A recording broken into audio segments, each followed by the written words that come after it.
नमस्कार मित्रों, मैं महाराज कुमार गुप्ता दक्ष स्टडी परिवार में आपको स्वागत करते हैं। बिहार बीपीएससी म्यूजिक टीचर के लिए अति महत्वपूर्ण प्रश्न आपके पास लेकर के आए हैं। आप वीडियो को अंतिम समय तक जरूर देखें तथा प्रत्येक क्वेश्चन को बारीकी से क्लियर करें। और यह मैराथन क्लास आपका 6 है। मैराथन क्लास कितना है? 6 है। प्रतिदिन वीडियो आपको अपलोड किया जाएगा। यदि आप पीडीएफ चाहते हैं तो इस नंबर पर आप हमको कॉन्टेक्ट कर सकते हैं व्हाट्सएप के माध्यम से, ठीक है।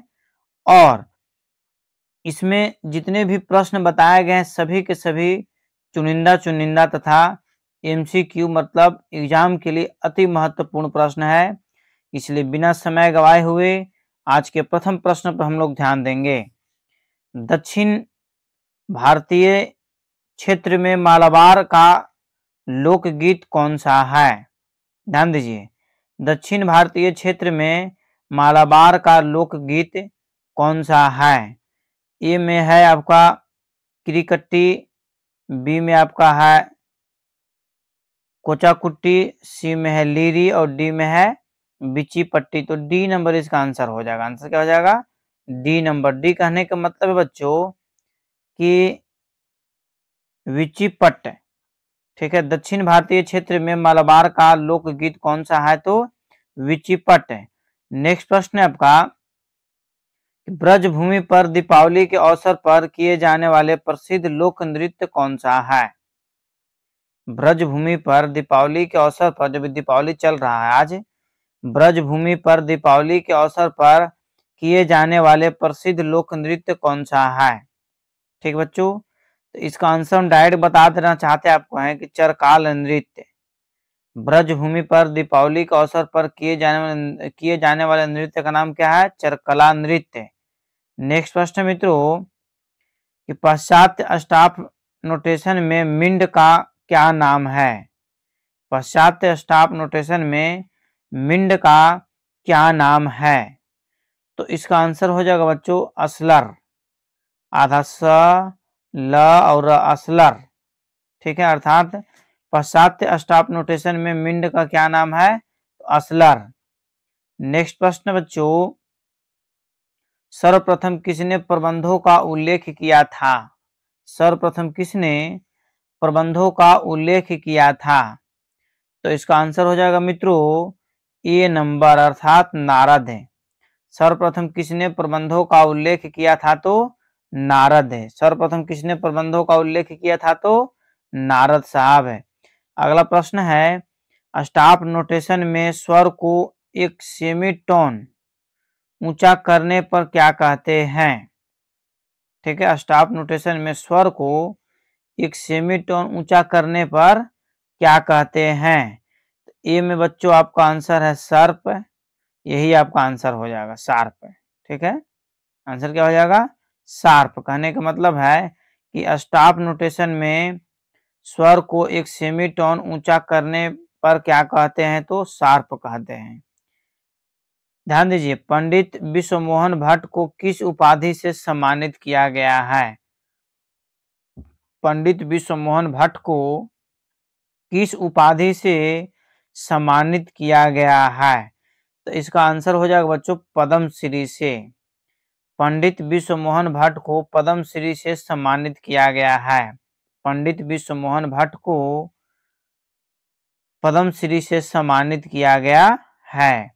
नेक्स्ट प्रश्न है कि प्रबंध के अवयव या खंड को क्या कहते हैं? प्रबंध के अवयव या खंड को क्या कहते हैं? बताइए इसका आंसर क्या होगा? इसका आंसर हो जाएगा बच्चों सी नंबर। सी कहने का मतलब है कि गान अवयव। प्रबंध के अवयव या खंड को क्या कहते हैं? तो गान अवयव कहते हैं। कौन अवयव कहते हैं? गान अवयव। नेक्स्ट प्रश्न मित्रों, शोभना नारायण संबंधित हैं। शोभना नारायण संबंधित हैं किस घराने से? अर्थात शोभना नारायण का संबंध किस घराने से है? तो बच्चों इसका आंसर हो जाएगा आपका लखनऊ घराने। शोभना नारायण का संबंध किस घराने से है? लखनऊ घराने से। शोभना नारायण का संबंध किस घराने से है? लखनऊ घराने से है। नेक्स्ट प्रश्न मित्रों, संगीत दर्पण ग्रंथ के रचयिता कौन है? संगीत दर्पण ग्रंथ के रचयिता कौन है? तो इसका आंसर है बच्चों बी नंबर। बी कहने का मतलब है कि दामोदर गुप्त। संगीत दर्पण ग्रंथ के रचयिता कौन है? तो दामोदर गुप्त। संगीत दर्पण ग्रंथ के रचयिता कौन है? दामोदर गुप्त। सौवरी किस ग्राम की प्रथम मूर्छना है? सौवरी किस ग्राम की प्रथम मूर्छना है? तो इसका आंसर हो जाएगा बच्चों बी नंबर। बी कहने का मतलब है आपका कि मध्यम ग्राम। सौवरी किस ग्राम की प्रथम मूर्छना है? तो मध्यम ग्राम की। ग्राम कितने हैं? 3 है। अगला प्रश्न बच्चों कि महाभारत काल में वीणा का एक प्रकार नाम से भी प्रचलित था। महाभारत काल में वीणा का एक प्रकार नाम से प्रचलित था। ठीक है मित्रों, तो इसका आंसर हो जाएगा वल्की वीणा। वल्की वीणा कहने का मतलब है कि सी नंबर। ठीक है, क्या आंसर हो गया? सी नंबर। महाभारत काल में वीणा का एक प्रकार के नाम से प्रचलित था तो वल्की वीणा। अगला प्रश्न आपका है कि आधुनिक विद्वानों ने कौन से 2 रस माने हैं? आधुनिक विद्वानों ने कौन से 2 रस माने हैं? तो इसका आंसर हो जाएगा बच्चों सी नंबर। सी कहने का मतलब है कि भक्ति व वात्सल्य। आधुनिक विद्वानों ने कौन से 2 रस माने हैं? तो भक्ति व वात्सल्य। नेक्स्ट प्रश्न मित्रों कि दक्षिण संगीत पद्धति में किसे शुद्ध ठाठ माना गया है? दक्षिण संगीत पद्धति में किसे शुद्ध ठाठ माना गया है? तो इसका आंसर हो जाएगा बच्चों बी नंबर। बी कहने का मतलब है आपका कि कनकांगी। देखिए गलत लिखा गया है, कनकांगी। ठीक है, आपका बी नंबर इसका आंसर बच्चों सही है कि दक्षिण संगीत पद्धति में किसे शुद्ध ठाठ माना गया है? तो हो जाएगा आंसर बच्चों कनकांगी। नेक्स्ट प्रश्न आपका है कि अदरंग और सदारंग नामक प्रसिद्ध संगीतज्ञ किस राजा के दरबार में थे? अदारंग एवं सदारंग नामक प्रसिद्ध संगीतज्ञ किस राजा के दरबार में थे? तो इसका आंसर हो जाएगा मित्रों बी नंबर, मतलब मोहम्मद शाह रंगीला। मोहम्मद शाह रंगीला मतलब अदारंग एवं सदारंग नामक प्रसिद्ध संगीतज्ञ किसके दरबार में रहते थे? तो मोहम्मद शाह रंगीला के दरबार में। महाभारत काल किस वाद्य के विकास की दृष्टि से महत्वपूर्ण कालखंड है? महाभारत काल किस वाद्य के विकास की दृष्टि से महत्वपूर्ण काल है? तो इसका आंसर हो जाएगा बच्चों मृदंग। आंसर क्या हो जाएगा? मृदंग। महाभारत काल किस वाद्य के विकास के लिए महत्वपूर्ण कालखंड है? तो मृदंग। नेक्स्ट प्रश्न मित्रों संगीतज्ञ नियामत खां का उपनाम क्या था? संगीतज्ञ नियामत खां का उपनाम क्या था? तो इसका आंसर हो जाएगा मित्रों सदा रंगीले। सदा रंगीले।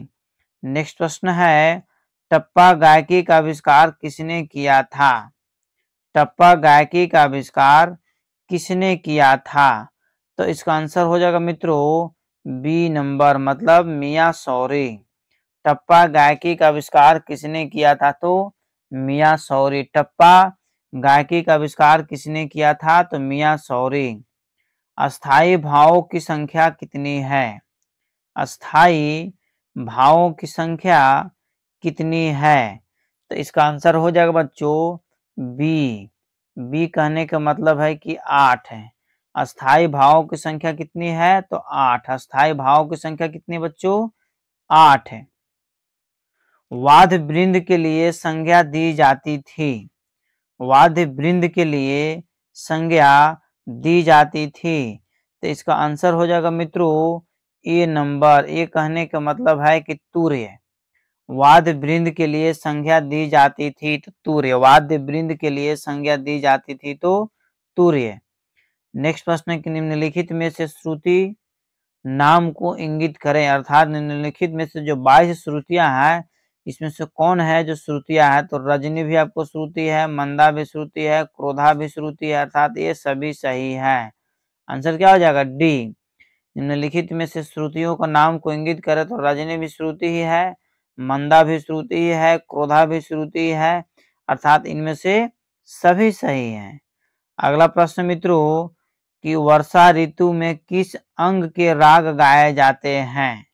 वर्षा ऋतु में किस अंग के राग को गाए जाते हैं?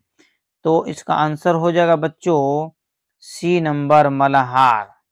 क्या हो जाएगा? मल्हार। ठीक है, वर्षा ऋतु में किस अंग के राग को गाए जाते हैं? तो मल्हार को। अगला प्रश्न है आपका कि स्टॉप नोटेशन में स्वर को एक सेमीटोन नीचा करने पर क्या कहते हैं? स्टॉप नोटेशन में स्वर को एक सेमीटोन नीचा करने पर क्या कहते हैं? तो इसका आंसर हो जाएगा मित्रों ए नंबर। ए कहने का मतलब है कि शार्प है। क्या हो जाएगा आंसर? शार्प है, अर्थात सॉरी इसका आंसर गलती बुला गया जी। देखिए ध्यान दीजिएगा, स्टॉप नोटेशन में स्वर को एक सेमीटोन नीचा करने पर क्या कहते हैं? ठीक है बच्चों, आपका इसको आंसर याद होना चाहिए। तो इसका आंसर हो जाएगा फ्लैट। क्या हो जाएगा? फ्लैट कहने का मतलब है कि सी नंबर, अर्थात मित्रों स्टॉप नोटेशन में स्वर को एक सेमीटोन नीचा करने पर क्या कहते हैं? तो फ्लैट कहते हैं। नेक्स्ट प्रश्न आपका है हिंदुस्तानी संगीत साधना के लिए चिल्ला में कितने दिनों के नियम का प्रावधान है? कितने होना चाहिए? कितने दिनों के नियम का प्रावधान है? हिंदुस्तान संगीत साधना के लिए चिल्ला में कितने दिनों के नियम का प्रावधान होना चाहिए? तो इसका आंसर हो जाएगा बच्चों 40 दिन का। कितना हो जाएगा? 40 दिन का। नेक्स्ट मतलब बी नंबर, आंसर क्या हो गया? B number. नेक्स्ट प्रश्न बच्चों ध्यान दीजिए कि संगीत परिजात में कितने रागों का वर्णन किया गया है? संगीत परिजात में कितने रागों का वर्णन किया गया है? इसका आंसर हो जाएगा मित्रों 122। ये नंबर, संगीत परिजात में कितने रागों का वर्णन किया गया है? तो 122 है। नेक्स्ट प्रश्न पर ध्यान दीजिए, लखनऊ घराना में कथक नृत्य के प्रारंभ में गुरु वंदना के बाद प्रस्तुत किया जाता है। लखनऊ घराना में कथक नृत्य के प्रारंभ में गुरु वंदना, जो गुरु को प्रणाम किया जाता है, गुरु वंदना के बाद प्रस्तुत किया जाता है। तो इसका आंसर हो जाएगा मित्रों शिव चंदना। शिव चंदना। ठीक है। नेक्स्ट प्रश्न पर ध्यान दीजिएगा, निम्नलिखित ग्रंथों में सुधाकरा रचित ग्रंथ कौन सा है? निम्नलिखित ग्रंथों में सुधाकरा रचित ग्रंथ कौन सा है? तो इसका आंसर हो जाएगा मित्रों ए नंबर। ए नंबर कहने का मतलब है कि संगीत उपनिषदों सारम सर द्वार।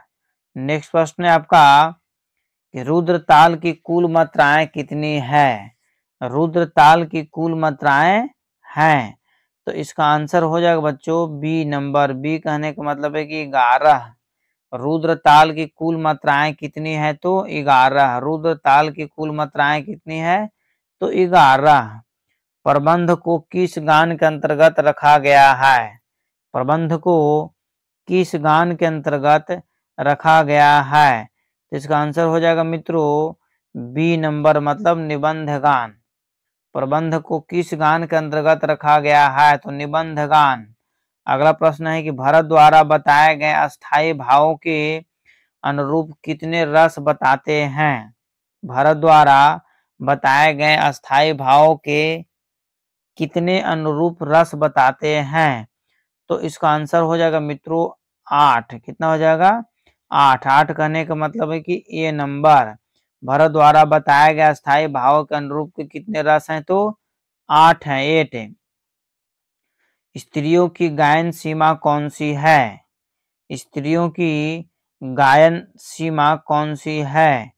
तो इसका आंसर हो जाएगा मित्रों अल्टो। क्या हो जाएगा? अल्टो, अर्थात बी नंबर इसका सही आंसर है। कितना नंबर? B number. अर्थात बच्चों स्त्रियों की गायन सीमा कौन सी है? तो अल्टो। नेक्स्ट प्रश्न है आपका कि पंडित अबोहल ने श्रुति स्थापना में नवी श्रुति पर किस स्वर को स्थापित किया है? ठीक है, तो इसका आंसर हो जाएगा मित्रों ए नंबर। ये कहने का मतलब है कि ग, पंडित अबोहल ने श्रुति स्थापना में नवी श्रुति पर किस स्वर को स्थापित किया गया है? तो ग। अगला प्रश्न है प्रबंध की कितनी धातु हैं? प्रबंध की कितनी धातु हैं? तो इसका आंसर हो जाएगा मित्रों 5। कितना? 5। प्रबंध की कितनी धातु है? तो 5। प्रबंध की कितनी धातु है? तो 5। नेक्स्ट प्रश्न मित्रों कि गौरी नामक जो सिंहनद ताल में है की संरचना को है? अर्थात कहने का मतलब है कि गौरी नामक जो सिंहनाद ताल है इसकी संरचना या रचना किसने की है? तो इसका आंसर हो जाएगा मित्रों दीक्षित तार। दीक्षित तार, डी नंबर, दीक्षित तार। अगला प्रश्न है बच्चों कि भरत ने अस्थाई भाव बताए हैं। भरत ने अस्थाई भाव कितने बताए हैं? तो इसका आंसर हो जाएगा मित्रों 8। कितना आंसर हो जाएगा? 8। अर्थात भरत ने अस्थाई भाव कितने बताए हैं? तो 8 बताए हैं। अगला प्रश्न है कि नारद ने कितने प्रकार के वाद्यों का वर्णन किया है? अर्थात नारद द्वारा कितने प्रकार के वाद्यों का वर्णन किया गया है? तो इसका आंसर हो जाएगा मित्रों 3 प्रकार का। वाद्य को कितने प्रकार बताए हैं? 3 प्रकार। किसने? तो नारद साहब ने। अर्थात नारद ने कितने प्रकार के वाद्यों का वर्णन किया है? तो 3 प्रकार के। अगला प्रश्न है कि नीद नार चरितम के रचनाकार कौन है? नीद नार चरितम के रचनाकार कौन है? तो इसका आंसर हो जाएगा मित्रों डी नंबर। डी कहने का मतलब है कि कुंजर भारती। नीद नार चरित्रम के रचनाकार कौन है? तो कुंजम भारती। अगला प्रश्न मित्रों इस संगीत में रस की उत्पत्ति किन माध्यमों से होती है? संगीत में रस की उत्पत्ति किन माध्यमों से होती है? तो इसका आंसर हो जाएगा मित्रों ए नंबर, अर्थात आलंबन, उद्दीपन व संचारी भाव। आलंबन, उद्दीपन व संचारी भाव। नेक्स्ट प्रश्न है आपका कि निबंध गान की कितनी संज्ञाएं हैं? निबंध गान की कितनी संज्ञाएं हैं? तो इसका बच्चों आंसर आपका हो जाएगा 3। निबंध गान की कितनी संख्याएं हैं? तो 3। अर्थात ये नंबर आंसर क्या है बच्चों? सही है। निबंध गान की कितनी संज्ञाएं हैं? तो 3। निबंध गान की कितनी संख्याएं हैं? तो 3। अगला प्रश्न आपका है कि धमार ताल में ताली खाली की संख्या है। धमार ताल में ताली खाली की संख्या है। तो ये हो जाएगा 3 ताल और 2 ताली। 3 ताल और 2 ताली। ठीक है बच्चों, नेक्स्ट प्रश्न पर ध्यान दीजिएगा। श्याम शास्त्री के लिए प्रसिद्ध हैं, अर्थात श्याम शास्त्री किस लिए प्रसिद्ध हैं? ठीक है, तो इसका आंसर हो जाएगा मित्रों पद्म के लिए। किसके लिए? पद्म के लिए। श्याम शास्त्री प्रसिद्ध हैं तो पद्म के लिए। अगला प्रश्न आपको है इनमें से किसकी रचनाएं मणि प्रवाल में वध है? इनमें से किसकी रचनाएं मणि प्रवाल में वध है? तो इसका आंसर है बच्चों क्षेत्रज। इनमें से किसकी रचनाएं मणि प्रवाल में वध है? तो क्या आंसर हो जाएगा? क्षेत्रज। नेक्स्ट प्रश्न है कि ब्रह्मा ताल की कुल मात्राएं कितनी है? ब्रह्मा ताल की कुल मात्राएं कितनी है? तो इसका आंसर हो जाएगा मित्रों 28। ब्रह्मा ताल की कुल मात्राएं कितनी है? 28 मात्राएं। कमेंट्स में आप जरूर आंसर देते रहिए ताकि आपको 100% याद होता रहेगा। यदि आप कमेंट्स में आंसर देना सीख जाते हैं तो प्रत्येक प्रश्न आपको पढ़ते पढ़ते क्या हो जाएगा, याद हो जाएगा। अर्थात ब्रह्मा ताल की कुल मात्राएं कितनी है, तो 28 है। नेक्स्ट प्रश्न मित्रों कि कठपुतली नृत्य प्रसिद्ध है, कठपुतली नृत्य प्रसिद्ध है, तो आपका आंसर हो जाएगा ए मारवाड़ है। कहाँ, मारवाड़ है। ध्यान दीजिएगा, कठपुतली नृत्य प्रसिद्ध है तो मारवाड़ में, कठपुतली नृत्य प्रसिद्ध है तो मारवाड़ में। अगला प्रश्न मित्रों, संगीत परिजात ग्रंथ में पंडित अबोहल ध्यान दीजिएगा, पंडित अबोहल ने श्रुति का नाम बताया है, पंडित अबोहल ने श्रुति का नाम बताया है, तो इसका आंसर हो जाएगा बच्चों क्षिति। आंसर क्या हो जाएगा, क्षिति, मतलब 6 नंबर। संगीत परिजात ग्रंथ में पंडित अबोहल ने श्रुति का नाम बताया है तो क्षिति बताया है। अगला प्रश्न आपका है कि हरिवल्लभ संगीत समारोह कहाँ आयोजित किया जाता है। बीपीएससी म्यूजिक टीचर के लिए अति महत्वपूर्ण प्रश्न है कि हरिवल्लभ संगीत समारोह कहाँ आयोजित किया जाता है, तो इसका आंसर हो जाएगा मित्रों जालंधर में। कहाँ, जालंधर, ए नंबर। ठीक है, फिर से ध्यान दीजिएगा कि हरिवल्लभ संगीत समारोह कहाँ आयोजित किया जाता है, तो जालंधर में। नेक्स्ट प्रश्न मित्रों कि विद्वानों ने कितने रसों का वर्णन किया है, विद्वानों ने कितने रसों का वर्णन किया है। ठीक है मित्रों, तो इसका आंसर हो जाएगा सी नंबर, मतलब 9। विद्वानों ने कितने रसों का वर्णन किया है, तो 9। विद्वानों ने कितने रसों का वर्णन किया है, तो आपका आंसर क्या हो जाएगा, 9।